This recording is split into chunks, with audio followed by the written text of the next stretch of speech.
የክርስትናችን መሠረት የሆነው በጌታችን በመድኃኒታችን በኢየሱስ ክርስቶስ ስቅለትና ትንሣኤ ዙሪያ ምን ያህል ያውቃሉ? ብዙዎቻችን የምናውቃቸው ቢመስለንም በውስጡ ግን እጅግ ጥልቅና ረቂቅ ምስጢሮች አሉ። ዛሬ 90% የሚሆነው ሰው ሊመልሳቸው የሚቸገሩ፣ አንዳንዶቹ ደግሞ በጣም አሻሚ የሆኑ 15 ወሳኝ የመጽሐፍ ቅዱስ ጥያቄዎች ይዘንላችሁ ቀርበናል። ከነዚህ 15 ጥያቄዎች ውስጥ ስንቱን በትክክል መመለስ ትችሉ ይሆን? መልሱን እስከ መጨረሻው አብረን እንይ። በተለይ ቁጥር 9ና ቁጥር 15 ላይ ያሉት ጥያቄዎች ብዙ ሰዎች ግራ ያጋባሉ። እናንተስ ምን ትሉ ይሆን? አብራችሁን ቆዩ። አሁን ቀጥታ ወደ ጥያቄው። የመጀመሪያው ጥያቄ ጌታ የተሰቀለበት ዕለት አርብ ለምን ሆነ? ሀ አይሁድ በዚያ ቀን ስለተማከሩ፣ ለአዳም የተፈጠረበትና የሳተበት ቀን ስለሆነ፣ ሐመሯ የሰንበት ዋዜማ ስለነበረች።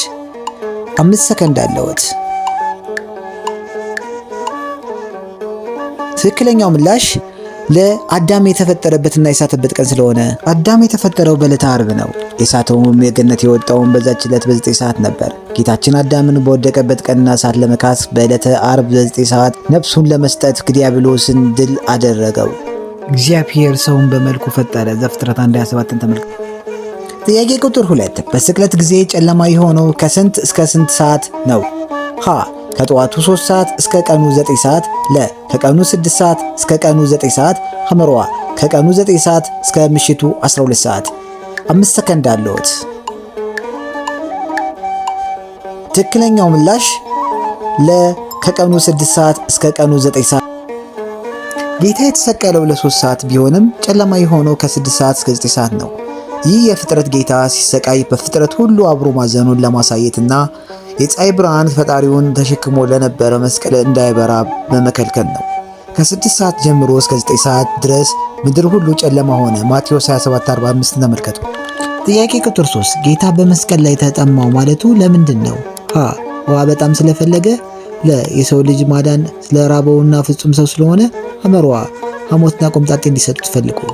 5 ሰከንድ አለዎት። ትክክለኛው መልስ የሰው ልጅን ማዳን ስለራበውና ፍጹም ሰው ስለሆነ።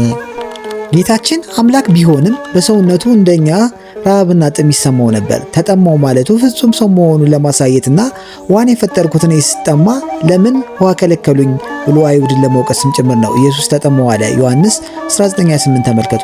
ጥያቄ ቁጥር 4 ጌታችን የሰቀሉት ሚስማሮች ወይም ቅኖተ መስቀል ስንት ናቸው? ሀ 3 2 እጅና 1 እግር፣ ለ 4 እጅና ለእግር ብቻ፣ ሐመሯ 5 ሳዶር አላዶር ዳናት ያዴርና ሮዳስ። 5 ሰከንድ አለዎት።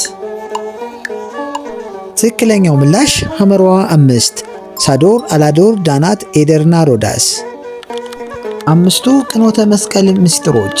ጌታችን የተቸነከረባቸው 5ቱ ሚስማሮች ስም ትርጉም አላቸው። እነዚህም 5ቱ ቁስሎች የሰው ልጆች 5ቱ ስሜት ሕዋሳትን ወይም ማየት፣ መስማት፣ ማሽተት፣ መቅመስ፣ መዳሰስ የሰራውን ኃጢአት ለማጠብ የተሰጡ ናቸው። ጥያቄ ቁጥር 5 በስቅለቱ ጊዜ ከመቃብር ተነስተው በኢየሩሳሌም የታዩ እነማን ናቸው? ሀ አዳምና ሔዋን፣ ለ ብዙ የሞቱ ቅዱሳን፣ ሐመሯ ነቢዩ ኤልያስና ሙሴ። 5 ሰከንድ አለዎት። ትክክለኛው መልስ ለብዙ የሞቱ ቅዱሳን። ጌታ ነፍሱን በሰጠ ጊዜ መቃብሮች የከፈቱት እርሱ የሕያዋንና የሙታን አምላክ መሆኑን ለማሳየት ነው። በዚያ ጊዜ የተነሱት ቅዱሳን ወደ ኢየሩሳሌም ገብተው ለብዙዎች በመታየት ጌታን አምላክነት መስክረዋል። መቃብሮቹ ተከፈቱ። ተኝተው ከነበሩትም ከቅዱሳን ብዙ ሥጋዎች ተነሱ። ማቴዎስ 27:52 ተመልከቱ። ጥያቄ ቁጥር 6 የጌታን ልብስ በዕጣ የተከፋፈሉት ስንት ወታደሮች ነበሩ?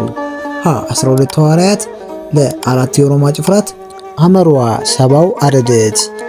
5 ሰከንድ አለዎት። ትክክለኛ ምላሽ ለ4 የሮማ ጭፍሮች። ልብሴን ለራሳቸው ተከፋፈሉ፣ በልብሴም ላይ ዕጣ ተጣጣሉ ተብሎ በነቢያት የተነገረው ይፈጸም ዘንድ ማቴዎስ 27:35 ተመልከቱ። ጥያቄ ቁጥር 7 ጌታ በመስቀል ላይ የተናገራቸው ቃላት ብዛት ስንት ናቸው? ሀ 3 ቃላት፣ ለ 12 ቃላት፣ ሐመሯ 7 ቃላት። 5 ሰከንድ አለዎት። ትክክለኛው ምላሽ ሐመሯ 7 ቃላት። በመስቀል ላይ የተናገራቸው 7ቱ ቃላት ለጠላቶቹ ምሕረት፣ ለሌባው ገነት፣ ለእናቱ ልጇን ወይም ዮሐንስን የሰጠባቸውና የሰው ልጅ የመዳን ሥራ መጠናቀቁን ያበሰረበት ሰማያዊ ቃላት ናቸው።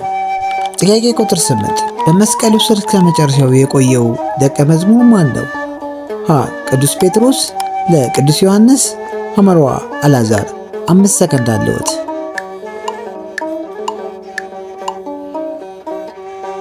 ትክክለኛው ምላሽ ቅዱስ ዮሐንስ ነው። ዮሐንስ ፍቁረ እግዚእ ወይም ጌታ የሚወደው ይባል ነበረ። እስከ መጨረሻው ባለመሸሹ በቤታችን ባደራ እንዲጠብቅ ተሰጠው። ኢየሱስ እናቱን ይወደው የነበረውን ደቀ መዝሙር አጠገብ ቆማ ባየ ጊዜ ዮሐንስ 19:26 ተመልከቱ። ጥያቄ ቁጥር 9 ጌታ ከመቃብር ሲነሳ ትልቁ ድንጋይ ምን ሆኖ ነበር? ሀ በመላእክት ተንከባሎ ነበር፣ ለ ተሰብሮ ነበር፣ ሐመርዋ የታሸገ እንደነበር አልፎት ወጣ። 5 ሰከንድ አለዎት። ትክክለኛው ምላሽ ሐመርዋ የታሸገ እንደነበር አልፎት ወጣ። ጌታችን ከመቃብሩ የወጣው ድንጋዩ ሳይንከባለልና ማተሙ ሳይፈርስ ነው። ይህን ያደረገው እንደተዘጋ ማዕፀን ከድንግል ማርያም መወለዱና የተዘጋ ቤት ለሐዋርያቱ መግባቱን ለማሳየት ነው።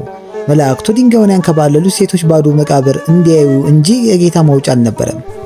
10ኛ ጥያቄ ላይ ደርሰናል። ጌታ ከተነሳ በኋላ መጀመሪያ ረቡኒ ብላ የጠራችው ማን ናት?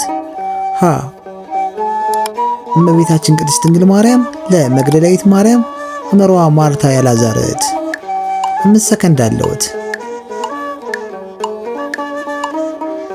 ትክክለኛው ምላሽ ለመግደላዊት ማርያም ነች። መግደላዊት ማርያም ለቅሷና ፍቅሯን አይቶ መጀመሪያ ታያት። እርሷም መጀመሪያ ትክክለኛ መስሏት ነበር። ስሟን ሲጠራት ግን ረቡኒ መምህር ሆይ ብላ አመነች። ይህም ሴቶች ለወንጌል ምስክርነት ያላቸውን ክብር ያሳያል። እርሷም ዘወር ብላ በዕብራይስጥ ረቡኒ ያለችው ዮሐንስ 20:16ን ተመልከቱ። ጥያቄ ቁጥር 11 ትንሣኤውን ያበሰሩት መላእክት ልብሳቸው ምን ይመስል ነበር?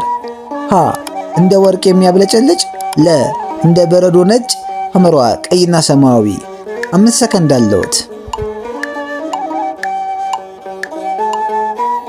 ትክክለኛው ምላሽ ለ እንደ በረዶ ነጭ። ነጭ ልብስ የደስታ፣ የንጽህና፣ የድል ምልክት ነው። መላእክቱም ነጭ ለብሰው መታየታቸው ሞት መሸነፉንና የሐዘን ልብስ ተወግዶ የደስታ ብርሃን መውጣቱን ለብሰር ነው። መልኩም እንደ መብረቅ ልብሱም እንደ በረዶ ነጭ ነበር። ማቴዎስ 28:3ን ተመልከቱ።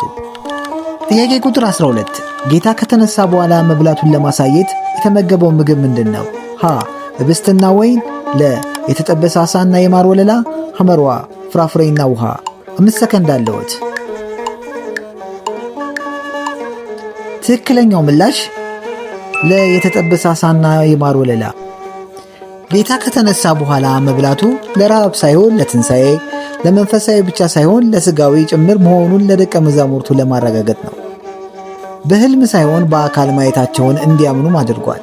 እነርሱም የተጠበሰ ዓሣ አንድ ቁራጭና የማር ወለላ ሰጡት። ተቀብለውም ፊታቸው ላይ በላ። ሉቃስ 24:42-43 ተመልከቱ።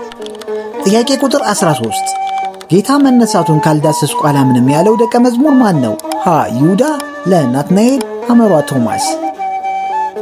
5 ሰከንድ አለዎት።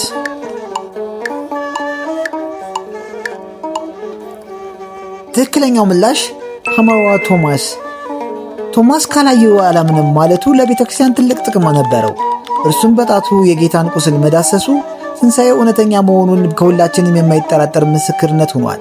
ካልዳሰስ ከቶ አላምንም አላቸው። ዮሐንስ 20:25። ጥያቄ ቁጥር 14 ጌታን ገንዘውት የነበረው ሰበን ወይም የተልባ እግር ልብስ የት ተገኘ? ሀ ከጌታ ጋር አብሮ ወጣ፣ ለ መቃብር ውስጥ ተጠቅሎ ተገኘ፣ ሐመርዋ መላእክት ይዘውት ወደ ሰማይ ወጡ። 5 ሰከንድ አለዎት። ትክክለኛው ምላሽ ለመቃብሩ ውስጥ ተጠቅሎ ተገኘ። ሌባ ቢሰርቀው ኑሮ ልብሱን አውልቆ አይተውም ነበር። ሰበኑ በመቃብር ውስጥ በስርዓት ተጠቅሎ መገኘቱ ጌታ በራሱ ስልጣን በክብር መነሳቱን፣ በዚያም አልዓዛርን ያስነሳው አምላክ መሆኑን አሳይቷል። የተልባ እግሩን ልብስ በዚያ ተቀምጦ አዩ።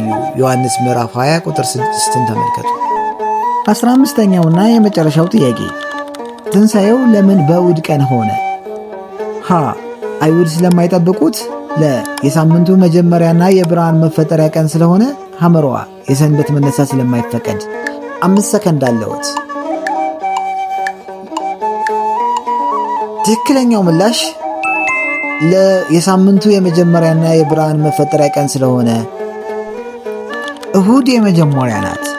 ብርሃን የተፈጠረባት የመጀመሪያዋ ቀን ናት። ጌታም በእሁድ በመነሳት አሮጌውን ዓለም አልፎ አዲስ የሕይወት ብርሃን መጀመሩን አበሰረ። ስለዚህም ክርስቲያኖች ቅዳሜን ሳይሆን እሁድን እናከብራለን። በሳምንቱ በመጀመሪያው ቀን ማርቆስ 16:2ን ተመልከቱ። እንግዲህ የተወደዳችሁ የእግዚአብሔር ቤተሰቦች ለዛሬ ያዘጋጀናቸው 15 ስቅለትና የትንሣኤ ጥያቄዎች እነዚህን ይመስሉ ነበር። ከእነዚህ ውስጥ ስንቱን በትክክል መለሳችሁ? ያወቃችሁትን ያክል ኮሜንት መስጫው ላይ ጻፉልን። ይህ ቪዲዮ ዕውቀትን ለማስጨበጥ ባለፈ የጌታችን ሕመሙንና ትንሣኤውን እንድናስብ እንድንማር ዓላማ ነው። ትምህርቱ ከወደዳችሁት ለሌሎች እንዲደርስ ላይክ በማድረግ አጋሩ። እንዲህ አይነት መንፈሳዊ ትምህርት ዘውትር እንዲደርሱ ደግሞ ቻናሉን ሰብስክራይብ ያድርጉ። ሁሉን የሚችል አምላክ በሰላም በብርሃነ ትንሣኤው ያድርሰን። በሌላ ቪዲዮ እስከምንገናኝ ቸር ያቆየን። ወስብሐት ለእግዚአብሔር። አሜን።